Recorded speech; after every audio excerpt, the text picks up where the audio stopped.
Yeah, namaste, all of you. So, Shruti has a question, right? Which Aditya would like to answer.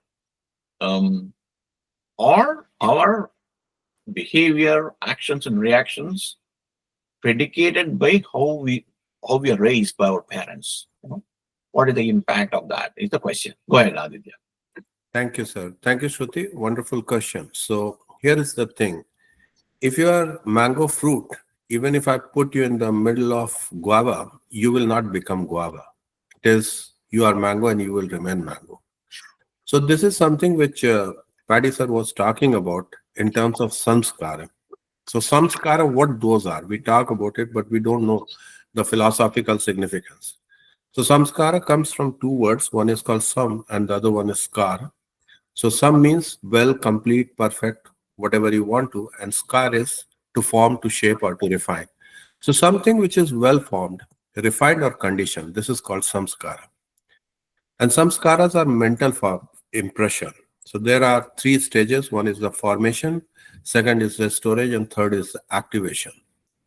So what happens? You keep doing good stuff, then you have positive sanskar. You keep doing anger, fear, hatred, then you have negative sanskar. So Shubh sanskar and Ashubh sanskar.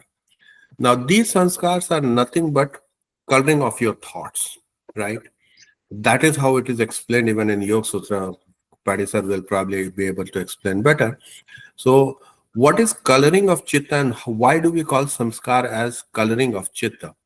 So mind is basically it's a clean slate and you are coloring it by the impression and these are called vasana. Vasana doesn't mean anything bad. It simply means tendencies. So if I try to help everyone, that is a good vasana, but it's still a vasana because that is my tendency.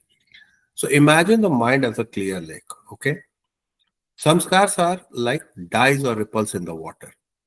So you keep adding the same color dye. So mind will take that color permanently. Now, in order for you to come out of that, there are many ways of doing it. And one of them is meditation, second is self inquiry, third is devotion, right action, Buddha's 8 path principle, everything is built around that. And on top of which, something that I don't know much about and I'm here to learn about is Brahma Sutra. Brahma Sutra talks in the first part, first pad, Tat Tvamasi. So that is where you are pointing to, and I know maybe it's going a little higher, sir. Sorry, Shruti ma'am, but that Tat Tvam Asi is the very beginning of Brahma Sutra, and all 555 shlokas lead you to the same thing. So it's a very profound question what you have asked, and I think I will hand it over back to Paddy sir because he can guide us better than I can do any day. So, sir, please back to you. Oh, thank you very much. I request all of you saying that. Thank you. Yeah, yeah, go ahead, Shruti. Yeah. I was just saying thank you. Thank you, sir. Oh, okay, okay. I think on one point here, Yeah, I yeah. think her question is the raising is affected the Ishvara inside. That's Okay. the question. I think it's not about the mind, Yeah, yeah, right? I think that's the question. yeah, yeah. So, let me see whether my sharing a window may help. So diagrammatically may help. Are you guys able to see this? Yeah. This I diagram? mean, yes. Yeah, it's coming, right? So, if you look at this,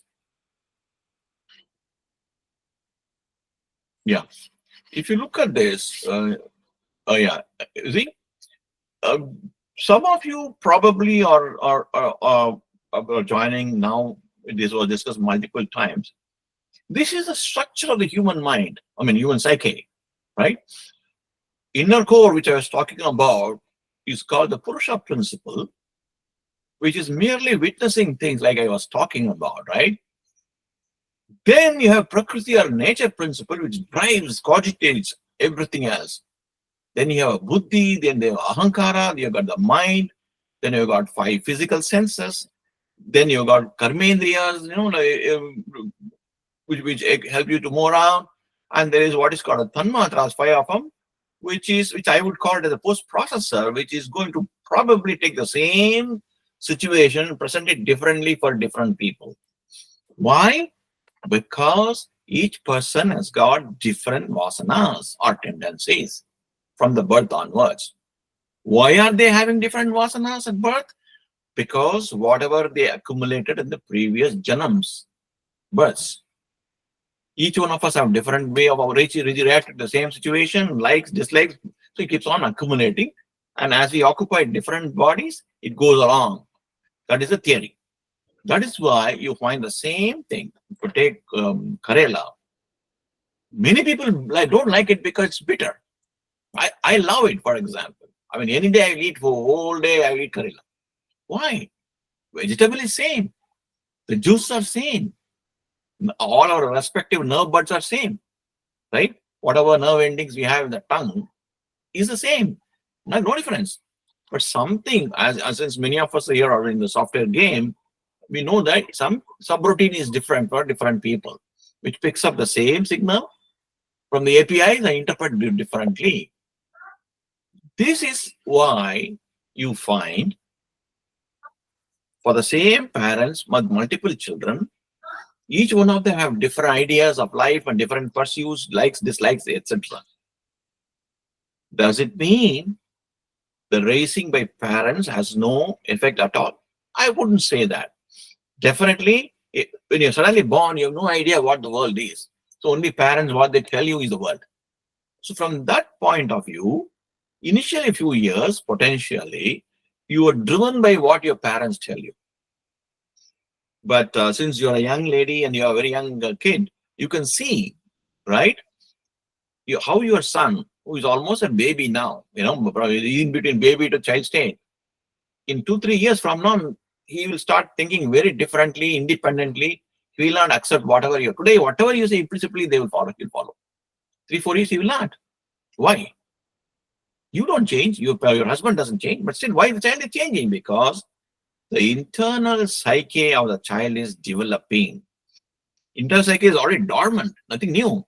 But the faculties, the brain, the mind, then the limbs, and the total dependency of the child on the parents initially does not allow the child to understand who he or she is. Once the child can take care of itself, it starts asserting its true identity. Therefore, yes, the initial formative days by the parents does have a minimal impact to the extent of providing the context, environment in which the child is going up. Otherwise, it's on its own. Yeah. If you go to all the historical figures which are mentioned in our Vedic literature, all of them had completely unconnected life with respect to parents, and many of them had a murky life also. Still, they have shown, they're shining like crazy, right? It's because of them, who they are. Yes, Naveen. I think Ashutosh is not able to join me by video. No, Okay. actually, it is asking me for a code. And if I put the code that is in the WhatsApp link, it says no such meeting exists. I think none of I'll us. join my phone. You just click the link, you join. No, there's nobody. I don't think others have to put in codes.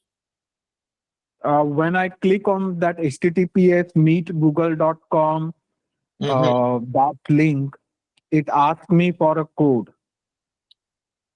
Okay, I don't know. I'm not a tech expert here, but That's fine. that's fine. Yeah, That's okay. fine. That's how you're doing. Join. On the phone. Yeah. Ashutoshi, I was having some trouble in the beginning. So what I did is, are you clicking on the link ending with RBT-NFJD-RGG? Are you clicking on that one, Ashutoshi? Yes. Okay.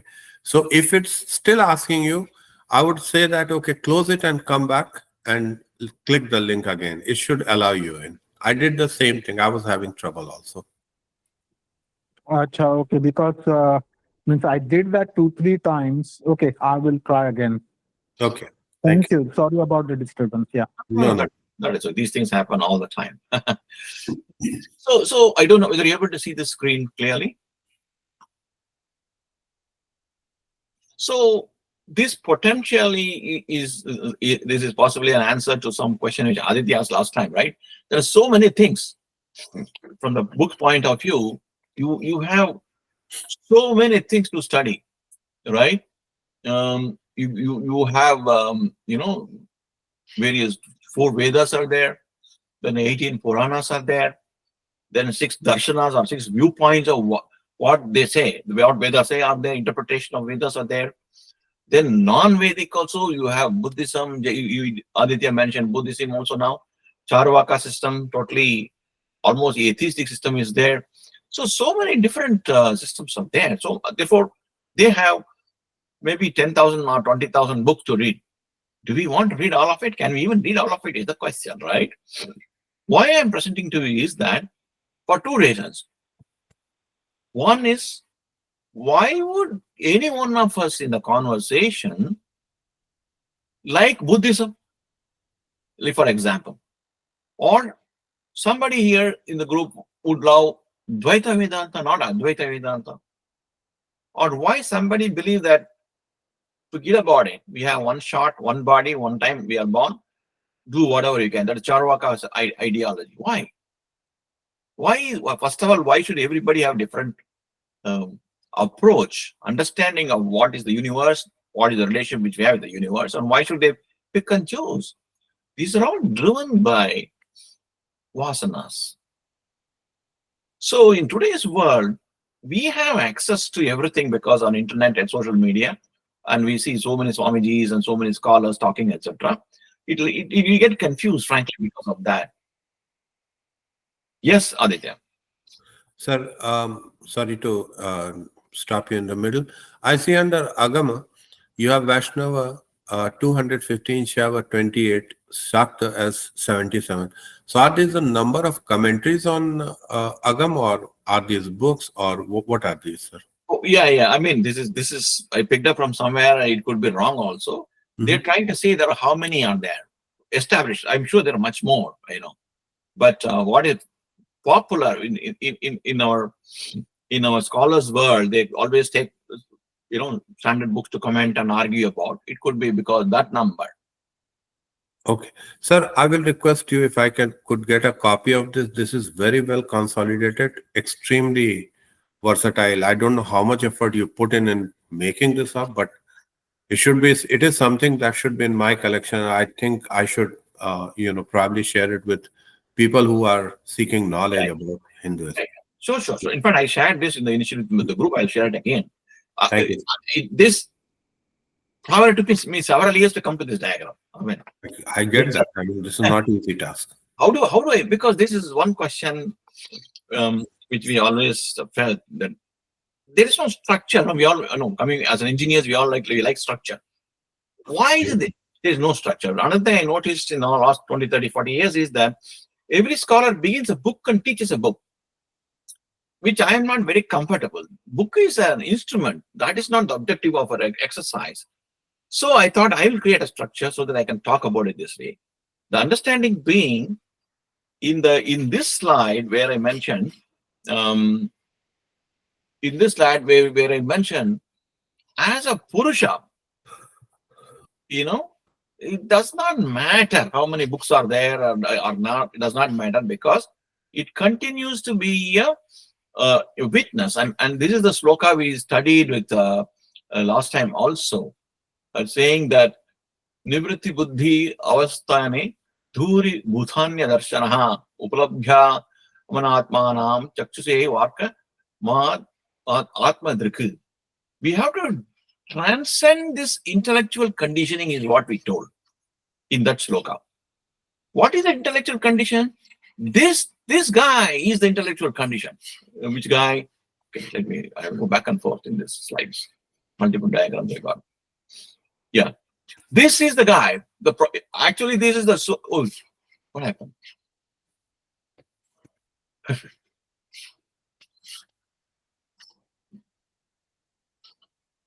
Now it has become all right. Oh, I should not close it. Okay. So this is the fundamental. The paradox in this is the solution presented, which is the problem also. The solution is presented because if you ask the fundamental question, right, there are only 3 questions in the world to ask, honestly speaking. Who am I? What is this universe? What next for me? This is the mystery. We don't know who we are. Though we have a name, title, bring money, etc., etc., but we don't know who we are and what are we doing here. And what is this universe we are seeing? Why here? Why not in Mars? Why as a human being? Why not as a snail? We don't have answers for. This is the second puzzle. The third puzzle is, what's going to happen to me after my body dies? It's still a puzzle. Nobody knows. Therefore, the Vedas tell you, the Vedas, actually there are 4 in number, but essentially only one. Rig Veda is supposedly the oldest version, which is, which is very, very contemplative. If you read Rig Veda, for example, it's very, very contemplative. You can see people moving around, you can see adventure there, you can see fights there, and you can see people marveling over what they see and trying to understand, etc. Then Yajurveda is taken the essence of Rig Veda, because knowledge is not action. Knowledge does not produce direct results. Results are produced by an action, and knowledge drives the action. Like people say that belief drives the behavior, they say.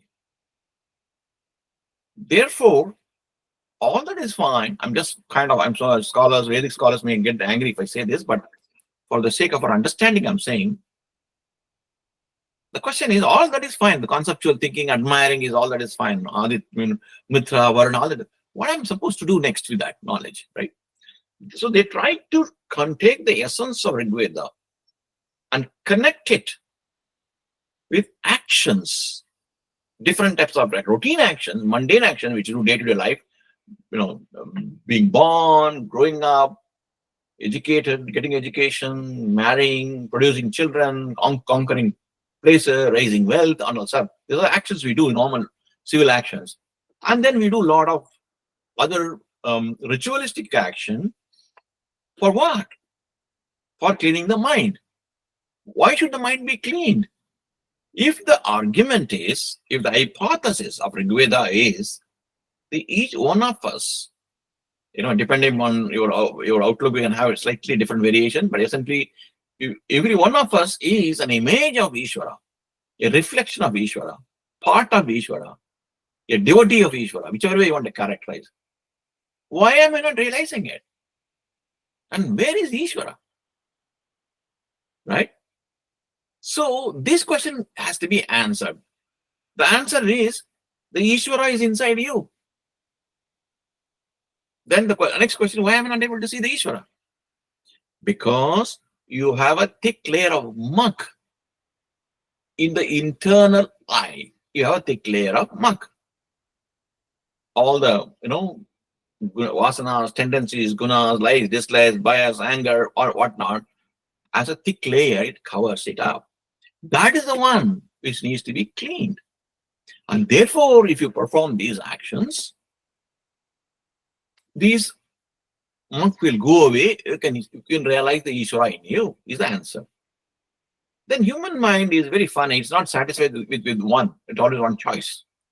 Is it the only way? No, there is another way also. It's possible. What is that way?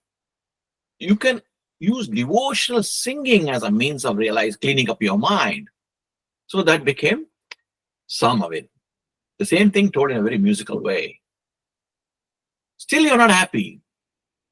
I don't want elaborate rituals, because Yajurveda has so many rituals which calls for very, very rigorous procedure of so many things to be brought, so many kind of pigs have to be brought, and fire has to be raised, particular group of people that we invited to sing in a particular way, put ghee, all those. I don't want to do any of those things. I don't want to sing also. Supposing I don't want any of this, and I'm willing to dedicate only my body, mind, intelligence, mind, which goes wherever I go. Beyond that, I don't want anything else at all. Is it possible? Of course it is possible. It's easiest. In one way, it is complicated way. In another way, it's easiest way. It is easiest way because it doesn't cost you anything.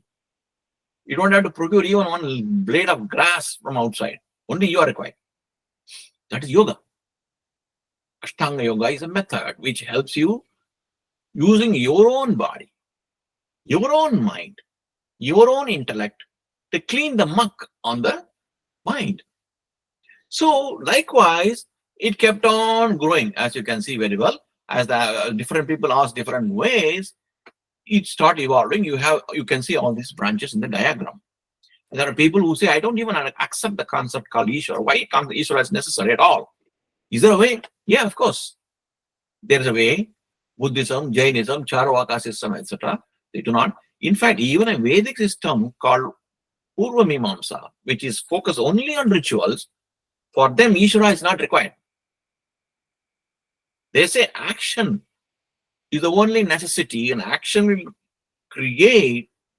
yield a proportionate result which can take you across. For them, if at all Ishvara is there, it's one of the padavis, like you are there, I am there, and as we evolve, become headmasters and things like that. Maybe one day you will go into somebody called Ishvara, but no different. Ishvara is not the creator of the universe. But the fundamental argument in all those things is, in all of them agree, is that universe is unoriginated. That means there's never origin. Even Penrose is, in modern science, is trying to come back to the same point. Cyclical universe, they call it. There's never a starting point for the universe. It always existed. It will exist some way or other. What about us? If the material universe is going to be unoriginated, is going to be there forever, what about us?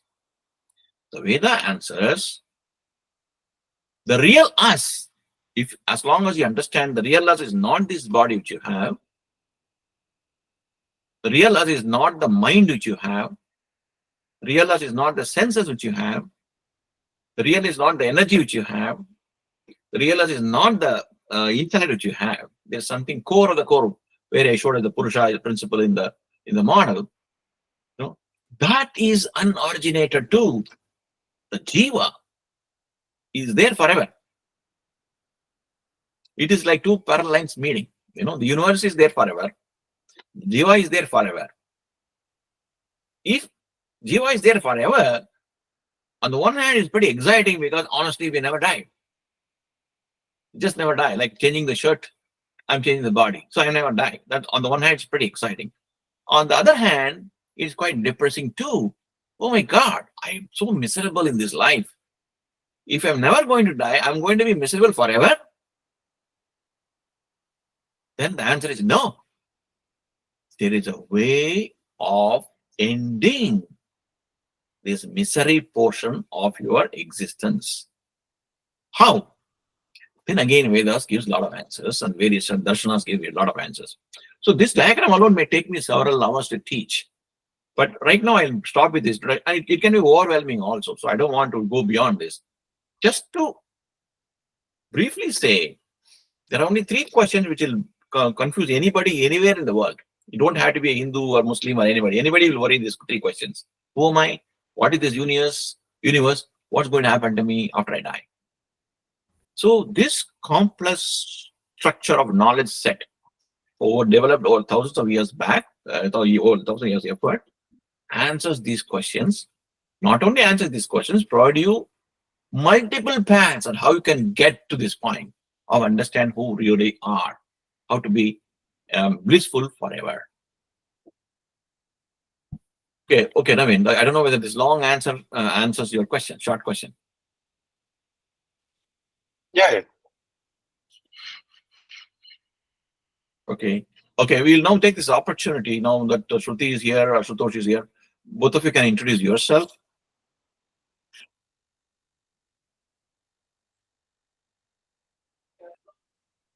Hi, I'm Shruti. I think Paddy sir met them all last week. Oh, everybody knows it? Okay. Yeah, I think they know me. Okay, Ashutosh knows you? I don't think so. Okay. I'm right. not sure about that. Okay, Ashutosh, Hi, go ahead. Ashutosh. Introduce yourself. Yeah. Oh, you're asking me or you're asking Ashutosh? Ashutosh, yeah. We can hear you, Ashutosh. I think you're on mute. Sorry, I'm Ashutosh. I don't know how I introduce myself because that's what I'm here for, to know what I am. You tell me what you want me to me, or you want to know about me. Yeah. But mind you, I'm trying to find out what I am. Okay. So, We I want to know this identity called Ashutosh Kamath. What does? I will tell you, sir, who is Ashutosh Kamath. I know the answer. He's a that genius. that is extremely good, because it's always better to know what people perceive Aha. you as, rather than Not a what smart you move. yourself perceive. Not a smart move. I will do that for Ashutosh ji. He's a genius guy. He's a computer science grad from ITBHU. Okay. Narsi Munji MBA. He works in New York, helps stock dealers, and works on the back office side. He's a genius guy. He's like an elder brother to me.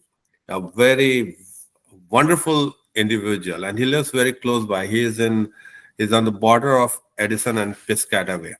Oh, okay. So you guys are neighbors, sir. Oh, really? Okay. I live in South Plainfield.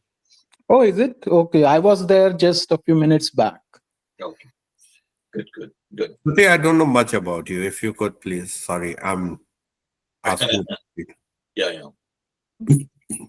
So yeah. Yeah. Oh, Go ahead. sorry. I thought you were speaking to me. Yeah, go ahead. Yeah, okay.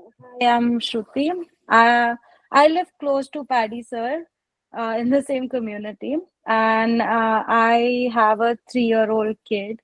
And so basically, I just I came to know about Paddy sir through Rashmi, Paddy sir and Janti ma'am. Thank you to Rashmi for that. And of course, yeah, I want to just know things or learn things so that it can help me be a better parent to my kid and a better person. Okay. Good. Yes, Ashutosh. Okay. You asked a very loaded question. Who am I? You come to know. You come to here to know. Yeah. The answer. No, in fact, because I'm a new joinee, I know Aditya for the last 10-12 years, but I don't know anyone. So if means I might take some time off other people, but if everyone introduces, then I will know what to tell about me. Okay. I will let everybody introduce. In the meantime, since he mentioned that you are a genius guy, I will straight come to the answer. That's I think for the first time in my life, someone told me. But you asked for it, right? You say, "Oh, it's very good, brother." He gave it to you. Anyway, Okay. I'll leave one sentence with you, and then you can think about it later. You ask, "Who am I?" Tattvamasi Swetaketu. That's what. Okay, find out. Okay. Yes, Naveen, introduce yourself. Sorry, me? Naveen, introduce Yeah. yourself. So, Yeah. hi. My name is Naveen. I am from the same Paddy Sir community. I'm a software engineer. I'm interested in this talking. So wherever anybody discusses, I would like to join. Usually, I spend some time in YouTube. I try to hear and there I listen to some Swamis talking all the discussions. But this is kind of like more interaction. In the YouTube, all you see is you listen whatever. But here I'm trying to participate so that I can ask few questions and then I get answers from Paddy sir. So I've been listening with Paddy sir. It's been like 2 years, maybe more than 2 years, I believe. So whenever he conducts, I would like to join. Yes, sir. So you are also from South Plainfield? Yes, same community. We're in Yes. the same community. Yeah, that's celebrations. Yeah. Yes, Rashmi. Hello, everyone. I stay close to Paddy sir's community as well. I'm here to seek the knowledge of who am I, what is next about the universe too. And I'm very interested to know about these topics, and I'm still inquiring on this spiritual path. Hello, Ashutosh. Okay. Hi, guys. Thank you. Well, I don't know what you heard about me, but I'm a pretty old man, knocked around the world, did all kind of jobs. Right now, I'm doing my own sales, marketing, mergers, acquisition, consulting in IT, primarily in the IT field. This Vedanta business I've been doing for the last more than 40 years. Ever since I was a teenager, I've been dabbling with it. Thankfully, met a yogi, in my senior in college of engineering, and then he guided me and then took me to Sringeri. Sringeri Acharya, was magically influencing me quite a lot. And just keep thinking about it, reading about it, talking about it. I write a few times. And yoga, meditation, these are some of the things. And like anybody else, I also evolve, in the sense that what I thought 50 years back is not what I think now. So I become a lot more accepting, a lot more tolerant, and a lot more dismissive of, I don't know whether I can say it or not, a lot more dismissive of everything, including what we are doing. Okay, that is what I have become. Because, as a structure, I've been doing this kind of conversation at least twice a month for the last how many years, maybe 15 years or so. I used to do it several years in Boston, where I was. Then after coming to New Jersey, 10 years back, I came to New Jersey. Initially, I didn't do, but later I started doing, and I ran some yoga thing also, teaching people yoga also for a few months, etc. I am a firm believer that all guidance, including what you may get from my sessions, is detrimental for your growth. Because the whole trick is, like we are talking about, when we are discussing some Bhagavatam. Hello, come in. Come. See, I got some. Say hello. Hello. Come, you also come. Say hello. Okay, come inside. So these are all the students for my wife who runs a. Come inside. Show your face. Hello. Say hello. Hello. Hello. Hello, what's your name? My name is Avia. My name is Vivan. What's your name, Vivan? You are? My last name is Vakil. Huh? You guys know meaning of your names? The last, What's your last name? I don't know what is the last name. Okay. All right. Patty said the boy, when my son was of this age, he used to look like with chubby chicks. So, very cute. So these kids always, like to see me. Some of them, my wife runs a class and they come and see me sometimes. So, as a structure, we have been, I always used the Patanjali Yoga, Ashtanga Yoga as the framework. Because ultimately, all conceptual knowledge is fine. Action alone produces results. If you want to act, you need a framework. I found my personal choice, perhaps, is Ashtanga Yoga framework. I found to be very useful because it addresses all the dimensions we need to cover. For example, it helps us to have a healthy body, healthy behavior, healthy attitude, because we know that behavior, attitude, and body state can influence our mind stability. Yeah, mind stability, a calm mind is necessary for us to realize our true identity. Who are you? Who am I? Is a question everybody has got that. And to aid that, yogasanas and pranayama helps. And then there are always a million things to follow. Like I showed a diagram, there are so many things. Which one? You have to pick up one thing and concentrate. So one thought, one symbol, one idol, one portrait, whatever, one from the many. That is dharana, concentration. Then dhyana is where you sublimate. The identity between you and the object of your meditation has to break. It's a three-element process, right? Observation is observer, observed, object, and the observation process. When you coalesce all those things, laya happens. That is called samadhi anubhava. That is where you start understanding what your true identity is. Just to come back to this Bhagavata, which we discussed last quite a few months, the next sloka to what we discussed last time, where we talked about the need to transcend all the intellectual mental models if you want to do it. The next, instantly it comes like this, right? The next statement itself is like this. It's, I hope, ties with what we're discussing.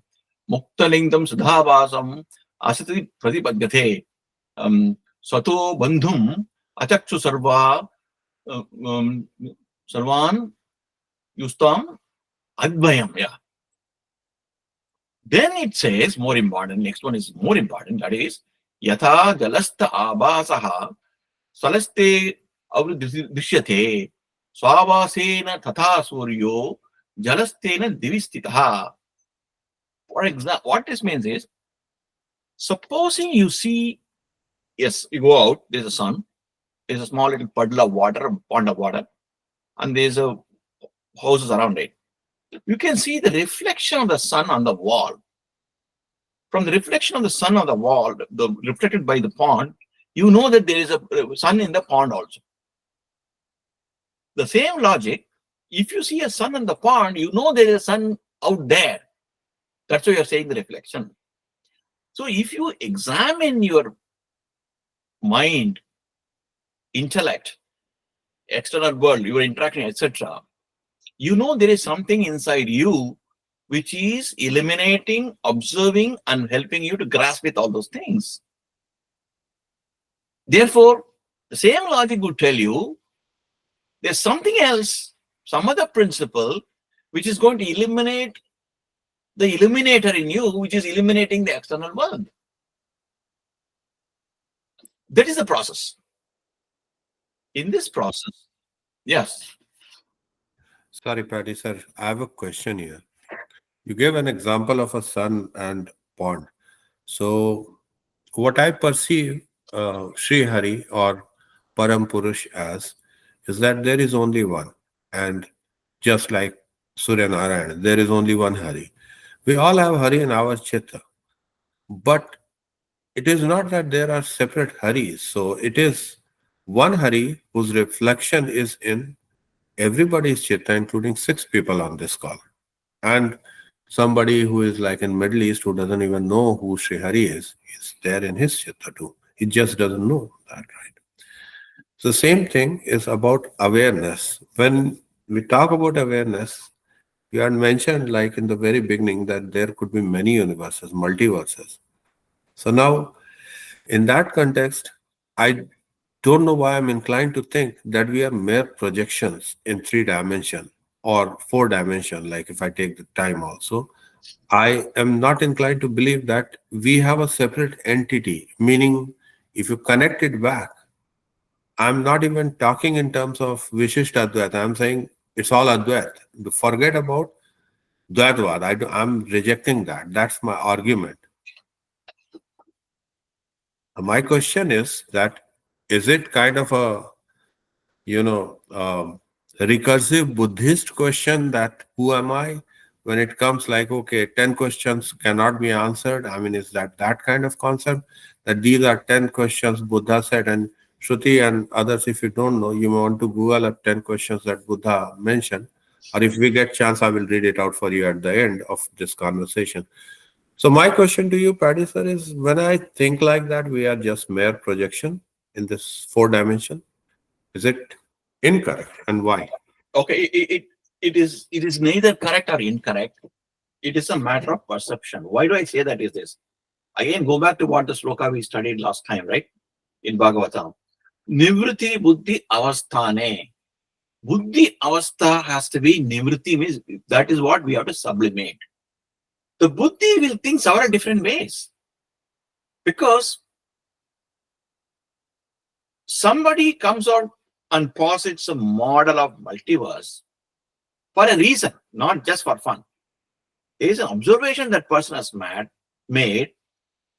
The person has asked some questions for which the existing definitions are not giving satisfactory response. Therefore, he develops his model called multiverse. For example, like you said, many people talk about it, even as some of the Western psychologists have talked about it. Are we part of some other intelligent being's dream? Are we real, or are we part of, there used to be a joke told by Ramakrishna Paramahansa, I think, that once upon a time a monk had a lovely dinner, excellent dinner, lunch rather, very hot and humid day. So obviously, like anybody else, he also felt asleep. So he went to see a river bed, and a nice tree was there. And then he put his head and started sleeping. In the dream, he was feeling he was a butterfly floating around. So when he woke up, at that moment he had a confusion whether he was a monk who thought he was a butterfly, or is he a butterfly who thinks a monk now? And he could not find an answer. He will not find an answer. Therefore, all these are why Ramanuja, why Shankara said that this what is in the Ishvara and what is in you are same. Essentially, you are Ishvara, right? Aham Brahmasmi. Why did he say that? Why did he interpret? Aham Brahma, he didn't say that. Like I was answering Ashutosh, yeah, Tattvamasi Shvetaketo is a Vedic statement. But some Shankara takes it and says, oh, actually speaking, Shvetaketo's father is telling him, you are that, you are Brahman. Whereas Madhvacharya takes the same line and says, no. Actually, if you go to preceding Sara statements, where he gives a lot of examples where the difference is pointed out, therefore, grammar allows us to redefine it as Atattvamasi Shvetaketo. Grammatically, that's also correct. Grammar allows them to be context-driven interpretation. Right? Whereas Ramanuja comes and says, no, it's neither this nor that. We are part of that. Like, why? Because there are questions which is not satisfactorily answered. Therefore, everybody develops. But the most important point is, ultimately, if you want to reach back to your true identity, either as a Bhakt or a part or Ishvara yourself, any of this combination you want to do, Nivritti Buddhi Avastha is important. And all these theoretical models, conceptual frameworks, the rituals, the havans, the yogas, pujans, patterns, whatever we develop, all are part of the Nivritti Buddhi only, Buddhi model, Buddhi Avastha only. Though we say, if Shruti says something, Shruti means not Shruti here. Shruti is Vedas. They're called Shrutis. Wow. You only hear it. Once upon a long time, they never note it down, never write it down. Only heard. Shruti. Right? God is, if it is ultimate knowledge. They also said Shrutis were never, they're not only unoriginated, they're unauthored. There's no one author. There is a logical reason for that, which potentially I will cover next time because we're getting a little late on this.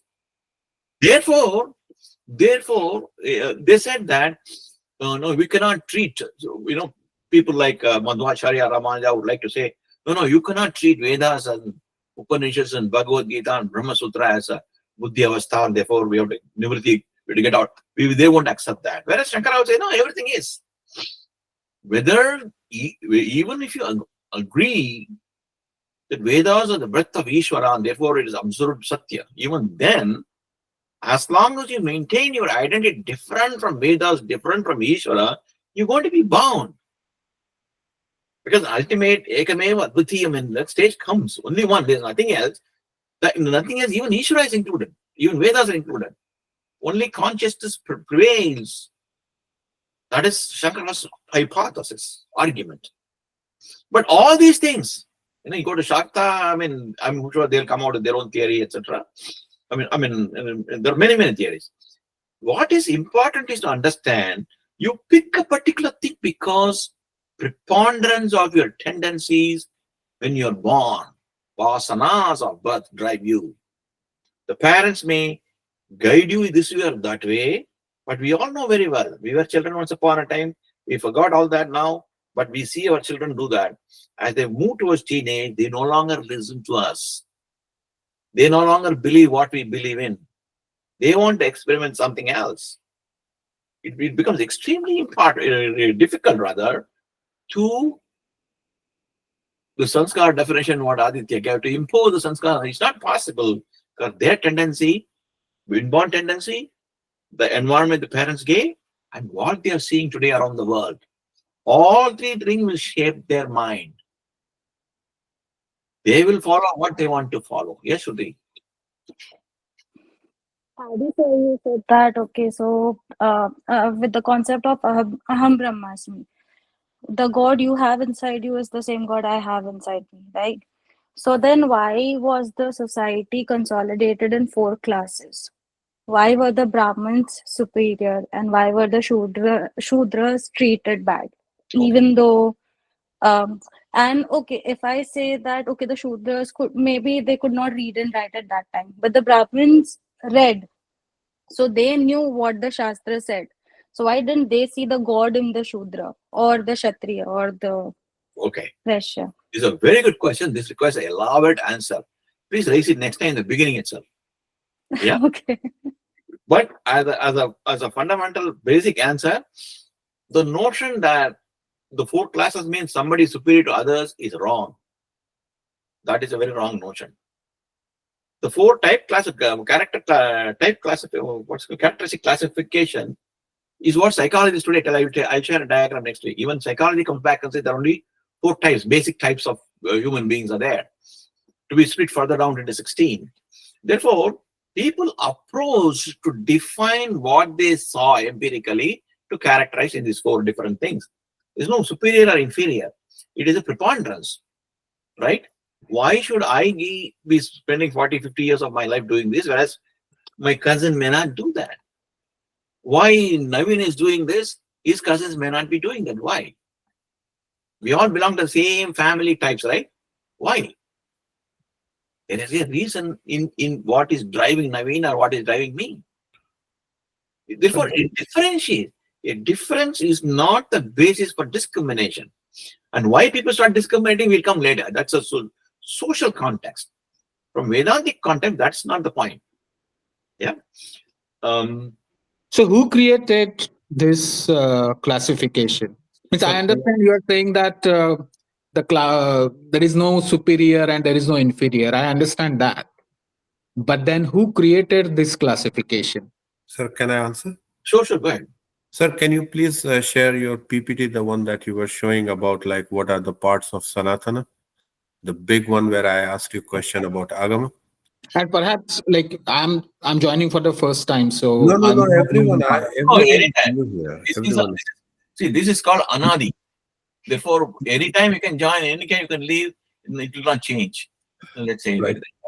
Because my answer, Shruti ji, to your question, Ashutosh ji, to your question, I'll need to see that, and I have a point to make there from what Paddy showed.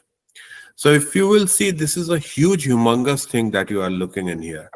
So under Hindu scripture, you will see Smriti, under which there is something called Manu Smriti. And you are focused on Manu Smriti instead of anything else. Now, there are two parts to this question, Shruti ji. The word caste comes from Portuguese word called casta. It means classification. We did not classify anybody. We had Varna. Varna means color. And where did the word come from and where did it start, as Ashutosh ji asked? So here are a couple of things. When Sri Ramchandra married Sita ji was daughter of a Brahmin. Right? His father, Janak, was a Brahmin. And Ramchandra ji was a Kshatriya. So there was no stopping of marriage between the castes. Now, the same thing is Yaduvanshi, who was Yadav was Krishna's name. Yaduvanshi. Now, what is Yadav being used for? Lalu Yadav and Akhilesh Yadav. So somebody, somewhere down the line, something happened. So most of the Hindu marriages used to happen in the daytime. It started happening in the nighttime. Now, my marriage, I did my own chanting in the entire puja. It was in the daytime, but majority of Hindu marriages started happening in the night time. In Vedic time, girl will come herself to the marriage ceremony by herself, and she will select who she wants to marry. There was nothing like putting a ghungat or any parda or anything. If you'll go to my area, you will see there are Shrotriya Brahmins. Shrotriya is like Vedic Brahmins who themselves do parda instead of their women doing it. That was the Vedic way of doing, that you do not do it. Now things started changing. There was attack from outside in India. So people would marry in the middle of night so that nobody knows they are celebrating. Their girls are safe. So these structures started coming in. So talking about like, okay, 4 caste system, where did it all begin? It all was never part of it. Even like if you'll go 1000 years ago, you will find many Veda, many things written which were written by the so-called oppressed class. There was nothing like that. If you'll go read, we talked about Jayadev and Bopadev last time. They were not from a Brahmin class. They wrote it. What is his name? The one that is Gaudiya Vaishnav from Mayapur, Chaitanya Mahaprabhu. I don't think Chaitanya Mahaprabhu. Permit me to intervene for a moment. Yeah. See, this is sociology is different. Like, for example, Vedavyas himself was born to a fisherwoman for information. Valmiki was a hunter. Okay. So it is from where these things come. Of course, Manusmriti codified it, no doubt about it, but it originally comes back from Vedas itself. Purusha Sukta itself defined 4 categories of people.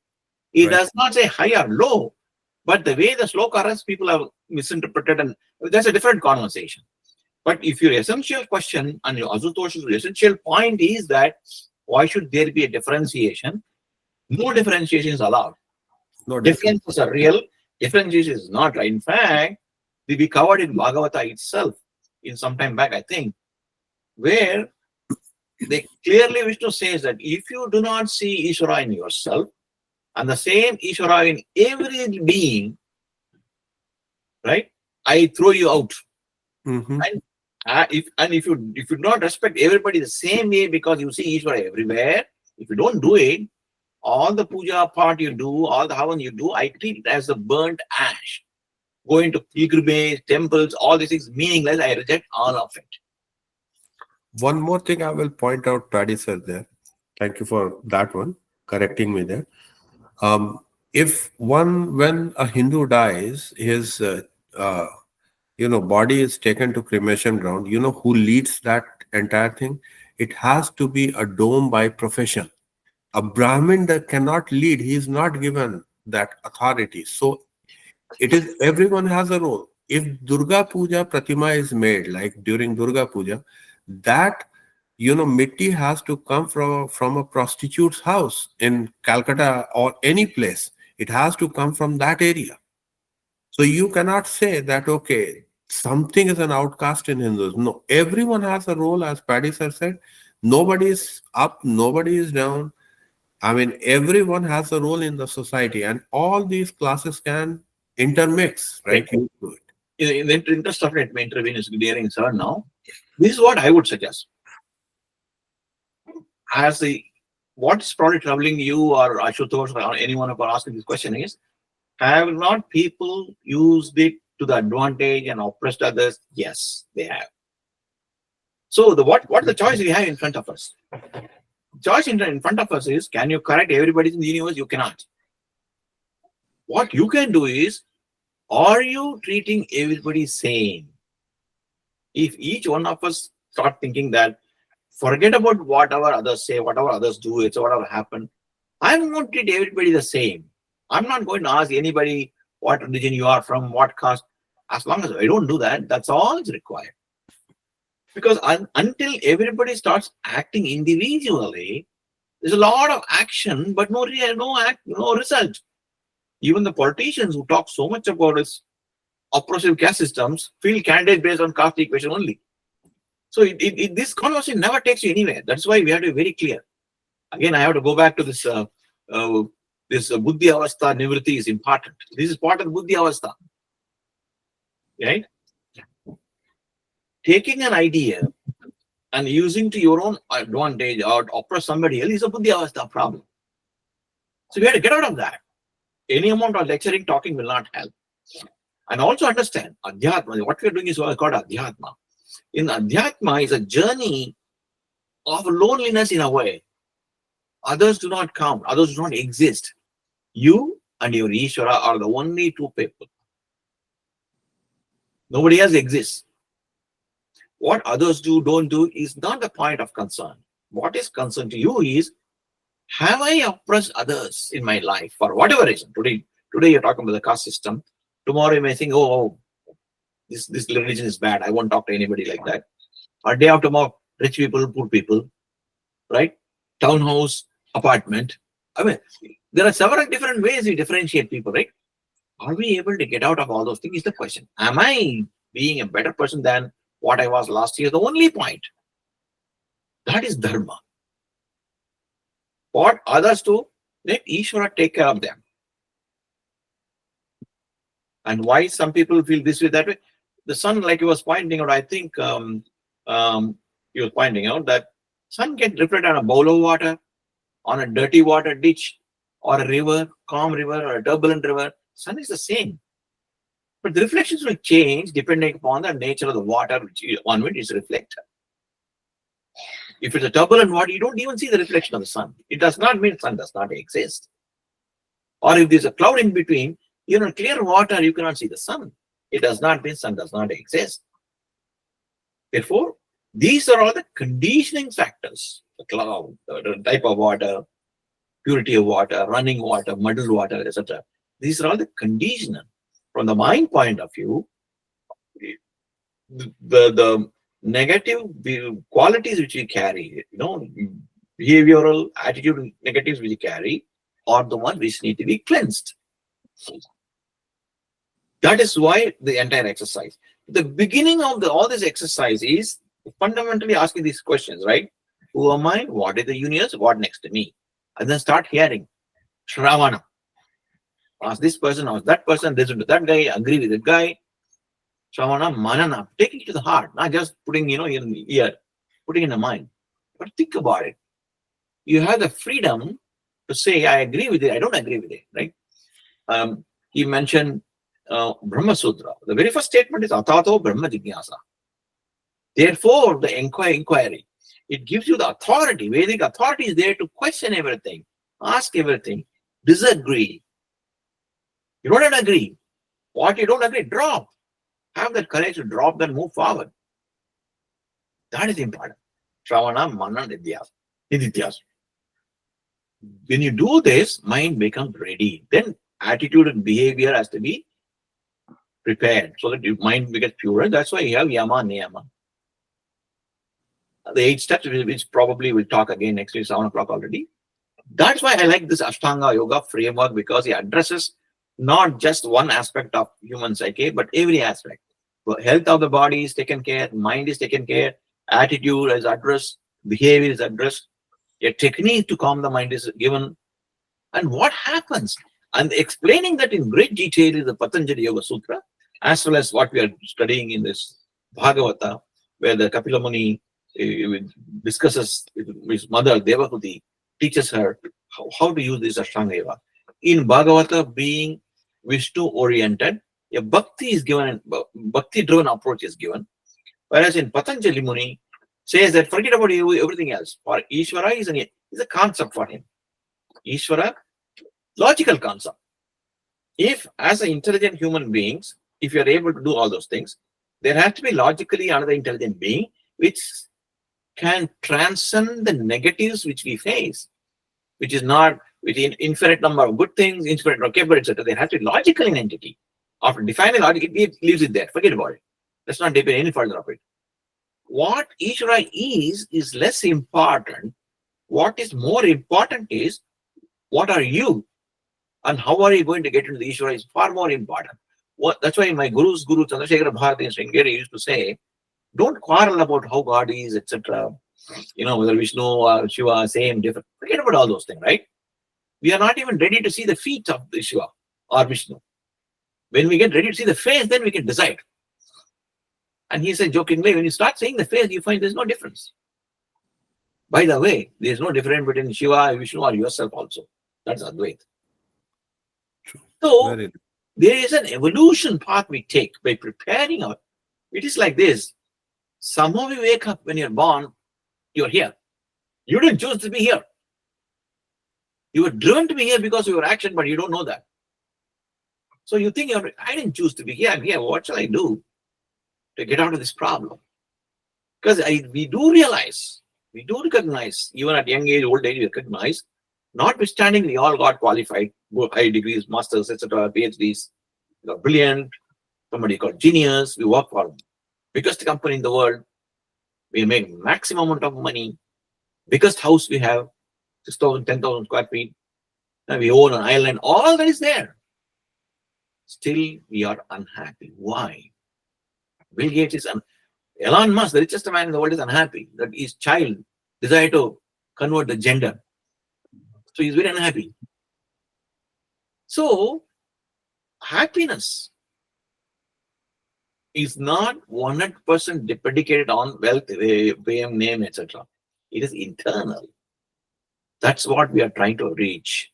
It is internal because Ishvara lives in everybody. Right? If it's very important for you, all of you, to know where is that Ishvara, I'll again read the whole summary of Narayana Suta, which tells you where exactly you can find Ishvara in yourself. Okay, so I think it's 7 o'clock. Can we close the conversation? Can I this thing? I'm I'm sorry. Go ahead.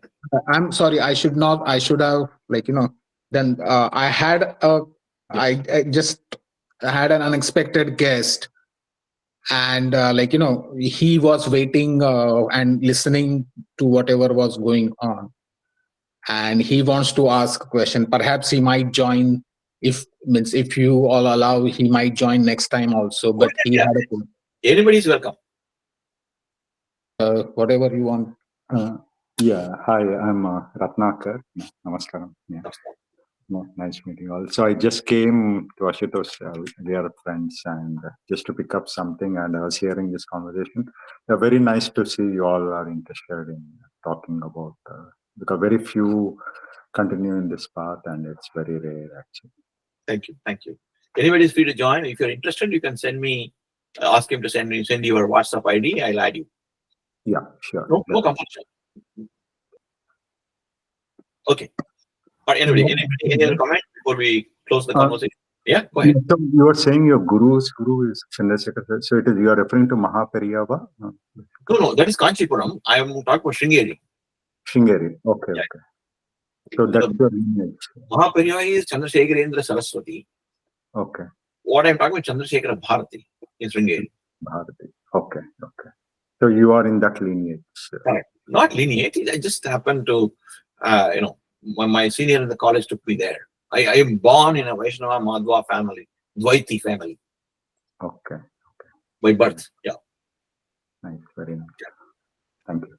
That's why I keep knocking him on, like Madhava. Yes. But Paddy sir did not tell you one thing, Ashutoshji. Paddy sir is from IIT Chennai. So he was head of Infosys, entire North America, if I'm correct, Paddy sir, right? Operation side, yeah. Operation side. So he is quite an accomplished. Yeah, Naveen, any closing comment? No, sir, I'm good. Thank you. Okay. Shruti, any closing comment? No, sir. I'm good. Thank you. All right, then. So we do alternate Sundays so that you can enjoy your Sunday. Life needs to be, there's fun in life, not only serious Vedanta conversation. So next Sunday we won't have. After the next subsequent Sunday we'll have. Okay. Yeah. Thank you. That is a long weekend. That is going to be a long weekend. Oh, which is right? going on? Which is going long weekend? The alternate Sunday, the next Sunday, will be going to be a long weekend because okay. Then 17th is going to be holiday. Okay, then let's have next Sunday. So they'll check and confirm. Because long weekends you need to have go out with family and fun. Okay. Yeah. All right. Namaste. Thank you. Thanks, everybody. Bye bye. Thank you. Bye-bye.